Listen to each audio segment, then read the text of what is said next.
Video memperlihatkan seorang pria dipalak oleh beberapa pria yang diduga preman. Pria tersebut berada dalam mobil, lampu mobilnya pun menyala. Ia lalu didatangi oleh beberapa orang. Para pria tersebut menggunakan kupluk dan juga masker. Mereka meminta uang Rp100.000 untuk uang keamanan. Namun pria tersebut tak memberikannya. Hingga akhirnya pria yang mengenakan peci itu keluar dari mobil.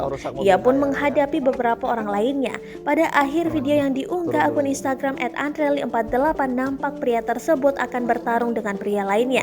Belum terlihat perkelahian antara pria itu, namun pada video beberapa kali terlihat tulisan bertuliskan konten. Warganet pun menduga video itu adalah hanya konten semata. Ini kan jalan umum. Keamanan gimana maksud Anda?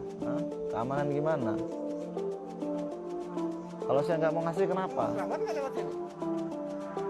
Ya memang harus bayar gitu saya lewat sini.